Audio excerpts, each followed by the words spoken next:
چند یورپی شخصیات کی آراء کا تنقیدی جائزہ جو بعد ازاں اسلامی تصوف کے بارے میں مغربی تحقیقی بنیاد بنی، اور اس کے علاوہ یورپ میں اسلامی تصوف پر چھپنے والے متون کے محققین کے بارے میں بتایا گیا ہے۔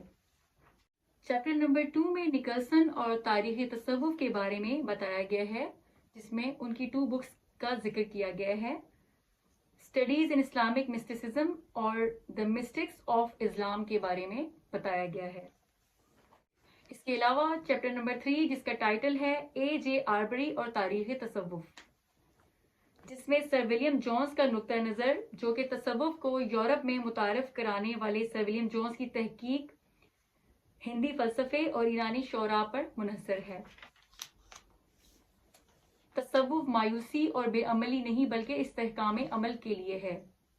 مونگ اسٹوارٹ کا نقطہ نظر ایلفن اسٹیون کے مطابق صوفیہ مذہبی طبقہ کے بجائے فلسفیوں کا گروہ ہے۔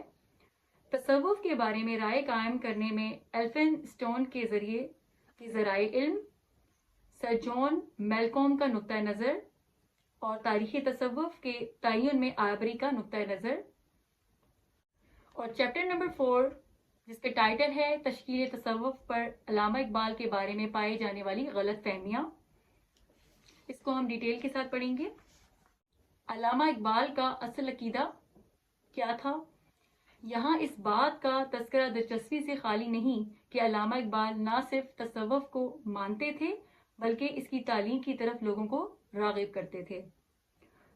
حافظ محمد فضل الرحمن انصاری نے ارادہ ظاہر کیا کہ وہ اعلیٰ تعلیم حاصل کرنے کے لیے فرانس، جرمنی یا انگلستان وغیرہ کی یونیورسٹیز کے اساتذہ کے پاس جانا چاہتے ہیں۔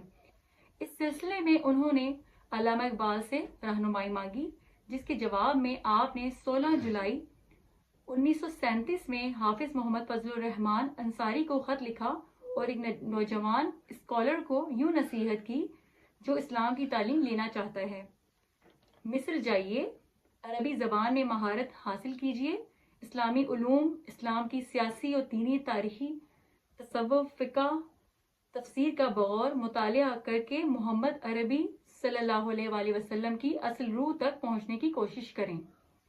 یہ علامہ اقبال کی تمام تعلیمات کا نچوڑ ہے، اور یہاں جس تصوف کے پڑھنے کی نصیحت کر رہے ہیں وہ اصل اسلامی تصوف ہے، اس لیے اس کے ساتھ کسی قسم کی اضافت کی ضرورت نہیں تھی، اور ساتھ ہی محمد عربی صلی اللہ علیہ وآلہ وسلم کی روح تک پہنچنے کے ذرائع بھی بتا دیے، اور تصوف ان میں سے ایک ہے۔ یہ علامہ اقبال کا نقطہ نظر ہے اور یہی ان کا عقیدہ ہے۔ جس خط کا میں حوالہ دے رہا ہوں وہ 16 جولائی 1937 کو لکھا ہوا ہے۔ اس کا مطلب یہ ہوا کہ وہ اپنی زندگی کے آخری ایام تک تصوف کا عقیدہ رکھتے تھے۔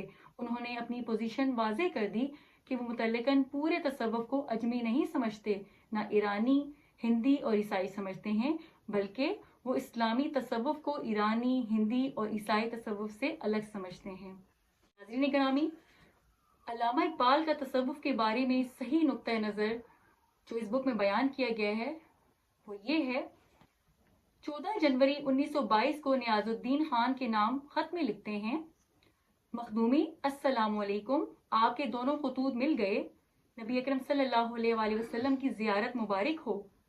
اس زمانے میں یہ بڑی سعادت کی بات ہے۔ نیاز الدین خان کو 2 خواب آئے اور علامہ اقبال سے ان کی تعبیر پوچھنے کے لیے خط لکھا تو علامہ جواب دیتے ہیں: دوسرے رویا کا بھی یہی مفہوم ہے جو پہلے کا ہے کہ قرآن کثرت سے پڑھنا چاہیے تاکہ دل میں نسبت محمدی صلی اللہ علیہ وآلہ وسلم پیدا ہو۔ علامہ کا یہ جواب بڑا غور طلب ہے۔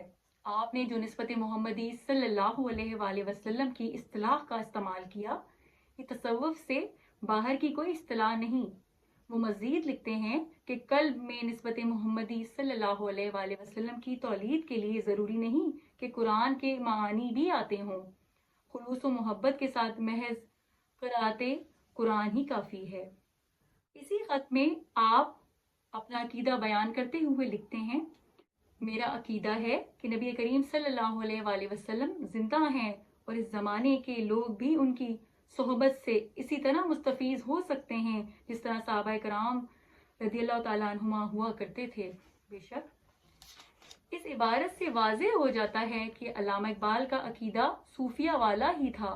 آپ کا یہ عقیدہ کہ دلوں میں نسبت محمدی صلی اللہ علیہ وآلہ وسلم پیدا کرنا، حضور نبی کریم صلی اللہ علیہ وآلہ وسلم کا آج بھی زندہ ہونا اور ان کی صحبت سے اس طرح مستفیض ہونا جس طرح صحابہ کرام رضی اللہ تعالیٰ عنہما ہوا کرتے تھے، تعلیمات تصوف کا نچوڑ ہے۔ بے شک آپ اس خط میں اپنے اس عقیدے کو مزید واضح کرتے ہوئے لکھتے ہیں کہ اس زمانے میں تو اس قسم کے عقائد کا اظہار کئی دماغوں کو ناگوار ہوگا، اس واسطے خاموش رہتا ہوں۔ حیات النبی صلی اللہ علیہ وآلہ وسلم کے بارے میں اپنا عقیدہ ذکر کرتے ہوئے فرماتے ہیں کہ ان موضوعات پر زیادہ بات اس لیے نہیں کرتا کہ ایسی بات بہت سے دماغوں کو ناگوار گزرے گی۔ ناظرین گرامی، علامہ اقبال کے نزدیک اولیاء اللہ کی روحانیت امت کو مایوسی سے نکالنے کا ذریعہ ہے۔ علامہ اقبال نہ صرف تصوف، روحانیت اور اولیاء اللہ کی روحانی طاقت کے قائل تھے بلکہ اسے امت کے احیاء کا ذریعہ خیال کرتے تھے۔ آپ بہت ہی پیاری بات لکھتے ہیں، گزشتہ رات میرے ہاں بہت سے احباب کا مجمع تھا جس میں مسلمانان ہند کی عام روحانیت کا ذکر ہو رہا تھا اور بہت سے احباب مسلمانوں کے موجودہ انحطاط سے متاثر ہو کر ان سے مایوسی کا اظہار کر رہے تھے۔ اس سلسلے میں نے ریمارک کیا کہ جس قوم سے خواجہ سلیمان تونسوی، شاہ فضل الرحمن گنج مراد آبادی اور خواجہ فرید چاچڑا شریف والے اب اس زمانے میں بھی پیدا ہو سکتے ہیں، اس کی روحانیت کا خزانہ ابھی ختم نہیں ہوا۔ انشاءاللہ اس خزانے سے آئندہ بھی لوگ نکلیں گے۔ اس خط میں علامہ اقبال کی گفتگو سے ظاہر ہو رہا ہے کہ وہ مایوسی کے عالم میں لوگوں کو اولیاء اللہ کا نام لے کر مایوسی سے نکال رہے ہیں اور ہمت و امید کا درس دے رہے ہیں۔ آپ چاہتے تو اس مایوسی کے نتیجے میں بڑے بڑے علماء کرام اور مسلم زعماء کے نام لیتے کہ یہ لوگ مسلمانان ہند کو مایوسی سے نکالیں گے، مگر آپ نے اولیاء اللہ کا نام لے کر ہندوستان کے مسلمانوں کو امید دلائی، لہٰذا ایسا شخص تصوف کا منکر کیسے ہو سکتا ہے؟ محترم ناظرین و سامعین، مشہور مغربی اسکالر اور محقق پروفیسر نکلسن اپنی کتاب میں تصوف کے بارے میں لکھتا ہے کہ اسلامی تصوف عیسائیوں سے لیا گیا ہے۔ اپنے اس دعوے پر دلیل کے طور پر حضرت ابراہیم بن ادہم کا ایک واقعہ پیش کرتا ہے۔ کہتا ہے کہ ابراہیم بن ادہم شام کے صحراؤں میں گھوم رہے تھے کہ انہیں ایک شخص ملا جس سے انہوں نے حضرت خضر علیہ السلام سے ملنے کا طریقہ پوچھا۔ اس نے لکھا، یہ ہے کہ ابراہیم بن ادہم کو شام کے صحرا میں ملنے والا شخص عیسائی راہب تھا، لہٰذا ابراہیم بن ادہم نے عیسائی راہب سے تعلیمات لے کر اسلامی تصوف میں داخل کیں۔ اب جو شخص عربی نہیں جانتا اور اصل کتابوں تک رسائی حاصل نہیں کر پاتا، وہ جب پروفیسر نکلسن کی کتاب پڑھے گا تو ضرور یقین کر لے گا، کیونکہ اس کے نزدیک یہ واقعہ ایک مشہور و معروف اسکالر لکھ رہا ہے۔ در حقیقت یہ اصل واقعہ رسالۃ الکشیریہ میں بیان ہوا ہے، جبکہ امام ابو عبد الرحمن السلوی نے اور امام ابو نعیم نے حلیۃ الاولیاء میں بھی بیان کیا ہے۔ بے شک انہوں نے یعنی ابراہیم بن ادہم نے صحرا میں ایک شخص دیکھا جس نے انہیں اسم اعظم کا وظیفہ سکھایا، جس کے ذریعے انہوں نے حضرت خضر علیہ السلام کو دیکھا۔ جب خضر علیہ السلام سے ملاقات ہوئی تو انہوں نے کہا کہ آپ کو میرے بھائی داؤد علیہ السلام نے یہ اسم اعظم سکھایا ہے۔ اب جس نے صرف پروفیسر نکلسن کو پڑھا اور اصل عربی متن کو نہ پڑھ سکا تو سمجھ لیں کہ ایسی معلومات پر مبنی رائے کیا ہوگی۔ صرف مغربی مفکرین یا جدت پسندی کے نام پر لکھنے والوں کو پڑھا جائے اور ان پر انحصار کیا جائے تو سارے کا سارا منظر ہی بدل جائے گا۔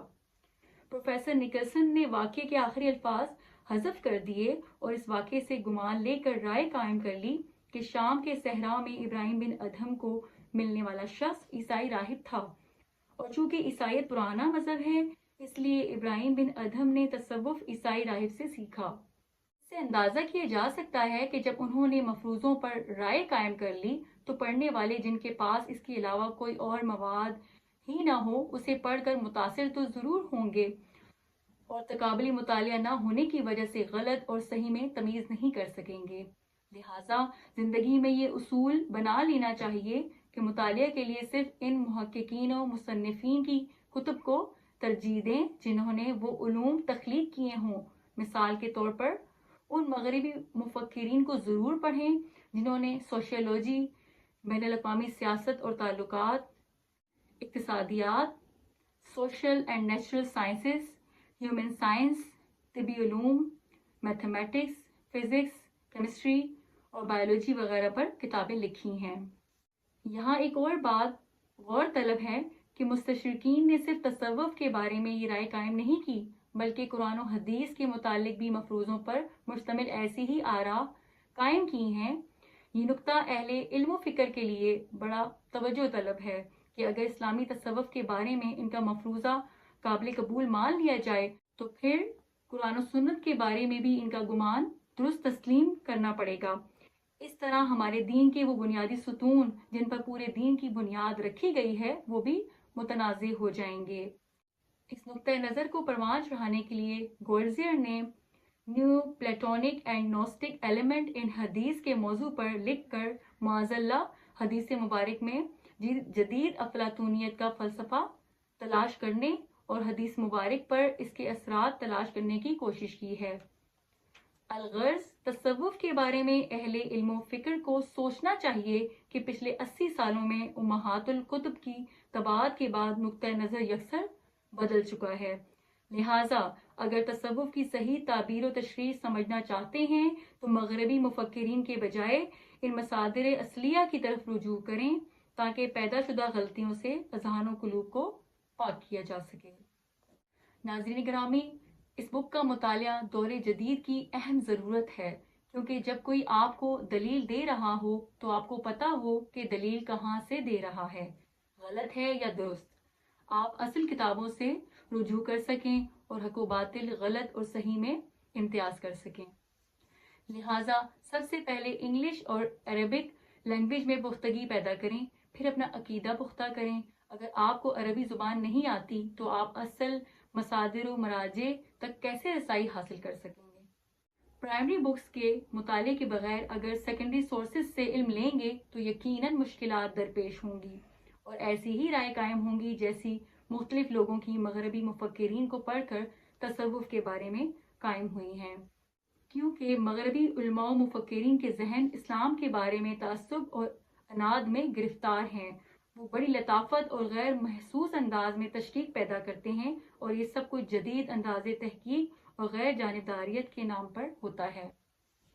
اس کے ساتھ ہی اس بک کا ریویو اپنے اختتام کو پہنچتا ہے۔ میں امید کرتی ہوں کہ یہ بک ہمارے علم میں بہت زیادہ اضافے کا باعث بنے گی۔ اس دعا کے ساتھ آپ سب سے اجازت چاہتی ہوں کہ اللہ تبارک و تعالی ہمیں صحیح اسلامی تصوف اور اس کی تعلیمات کو سمجھنے اور ان پر عمل کرنے کی توفیق عطا فرمائے۔ آمین بجا سید المرسلین۔